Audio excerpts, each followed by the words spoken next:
Eto na mga tol, nako iiyak na naman ng China rito mga tol. Dahil yung BRP Lake Caliraya no, sa kabila ng mga banta, sa kabila ng mga pananakot ng China, eto na, dinala na sa West Philippine Sea para gawing target yung made in China na barko. So panoorin natin to mga tol mula sa News 5 Everywhere. Napalubog na ata no? Napalubog na. BRP Lake Caliraya ipunesto na sa West Philippine Sea para maging target sa gagawing maritime strike exercise. So panoorin natin to mga tol mula sa News 5 Everywhere. Bago natin to simulan, huwag mo kalimutan mag-subscribe. Click mo na rin ang notification bell para ma-notify kapag may mga bago tayong reaction video tulad nito. Alright, so wag na natin patagalin pa. Panoorin na natin to. Ipinwesto na sa West Philippine Sea ang lumang barko na sabay-sabay aatakin ng Pilipinas, Amerika at Australia sa balikatan exercise sa Ilocos Sur bukas. Una nang umalma ang Beijing sa planong pagpapalubog sa barko na made in China.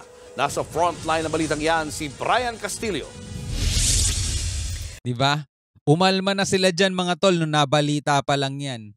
Hinila na palaot ng tugboat ng Philippine Navy ang lumang warship nila na BRP Lake Caliraya. Pero mo hinihila na lang, di na umaandar. So anong gustong gawin ng China dito? Anong gagawin ng Pilipinas dito? Itatambak na lang, lalagay natin sa museum? O eto, made in China tong barkong to. Diba? Napaka-low class. Ito ang magsisilbing target sa gagawing maritime strike exercise sa West Philippine Sea, hindi kalayuan sa baybayin ng Lawag, Ilocos Norte bukas. Ipopwesto ang BRP Caliraya sa dulo ng territorial waters ng Pilipinas o 8.5 nautical miles mula sa baybayin ng Ilocos. Ang eksena, ituturing itong kalaban sa laot na malayo pa lang. Susubukan ng pulbusin ng mga barko, eroplano at mga land-based weapons ng Pilipinas at Amerika. Nagkataon namang made in China ang BRP Caliraya. Kaya eto'y iniiyak ng China. Kasi lahat na lang ng kilos ng Pilipinas tamang hinala sila palagi eh. Kaya ang Beijing matagal nang nagbabala na ituturing nilang pambubuyo kapag pinalubog ang barko. Kapag pinalubog ang barko, ituturing nilang pambubuyo. Paano yan? Pinalubog na. Pero sabi ng AFP, we will be firing at the vessel but not necessarily sink it.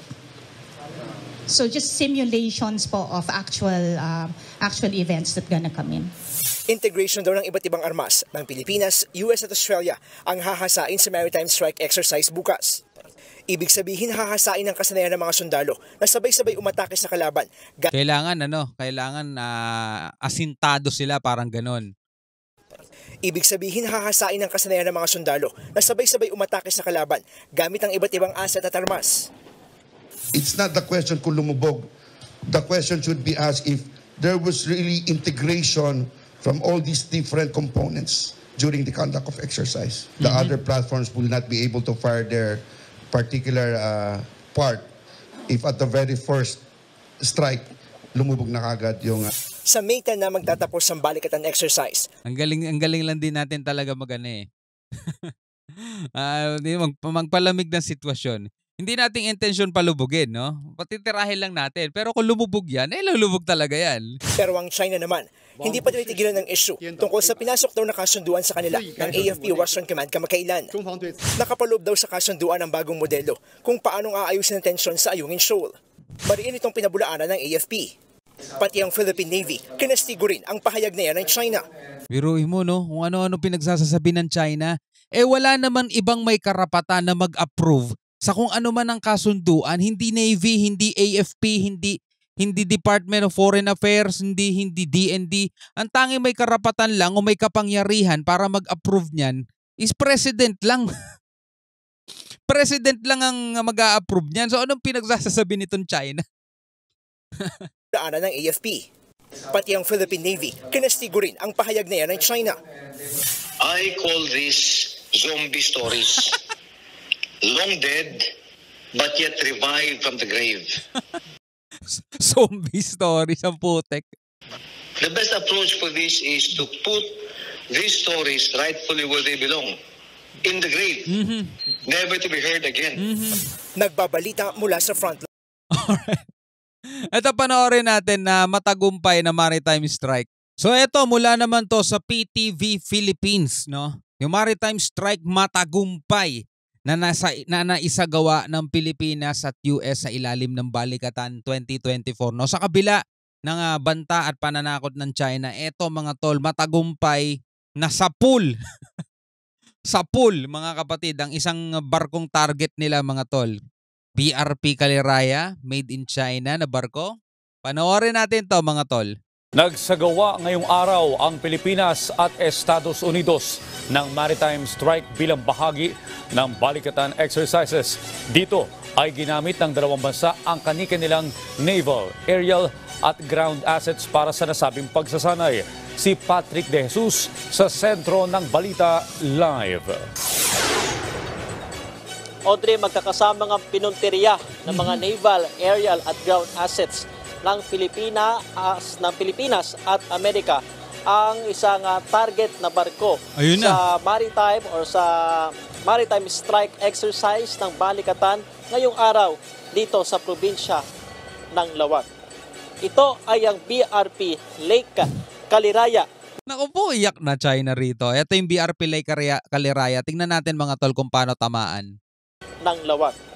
Ito ay ang BRP Lake Kaliraya na ipinwesto 8.5 nautical miles mula sa dalampasigan ng Sand Dunes, Lawag City, Ilocos Norte. Unang tumama sa target ang spike missile na pinaputok mula sa fast attack interdiction craft ng Philippine Navy. Kinamit din ang Sea Strike missile mula sa frigate ng Navy na BRP Jose Rizal. Sa kabila ng mga pananakot ng China mga tol, tignan natin kung ano magiging reaksyon nila kasi hindi nila napigil ang Pilipinas. Isinagawa pa rin ng Pilipinas mga tol. Yung made in China na barko naging target talaga. Sa pool At nasa pool ang harapan ng Lake Kaliraya. Dito naman ang lumipad ng FA-50 jet fighters ng Philippine Air Force at nagpaulan ng AGM-65 air-to-ground missile. Sumunod ng F-16 fighter aircraft ng Amerika at nagpakawala ng guided bomb unit. Habang ang kanilang AC-130 gunship ay ilang beses nagpaputok ng 105mm cannon mula sa ere. Pagkatapos ng naval at aerial assets, nagpasiklab din ang 155mm Atmos howitzer ng Philippine Army at pinaputok sa direksyon ng BRP Lake Kaliraya. Matapos paulanan ng iba't ibang klase ng bala ng higit sa 2 oras, lumubog na ang BRP Lake Kaliraya bago mag-alas 11 ng umaga. Audrey, intention talagang hindi muna palubugin ang barko para nga lahat ng asset ay magkaroon ng pagkakataon na makapagpaputok dito. Ayon sa AFP, lubog! Barkong made in China, lumubog, pinalubog. Lahat ng objective sa maritime strike ay matagumpay na nakamit. It's a rare opportunity for all of us to work together, the Army, Air Force, and the Navy. As you may all know, our country have been preoccupied with insurgency, and now we have been shifting to territorial defense. Sa maritime strike exercise kanina, ang mga observer mula sa armed forces ng iba't ibang bansa.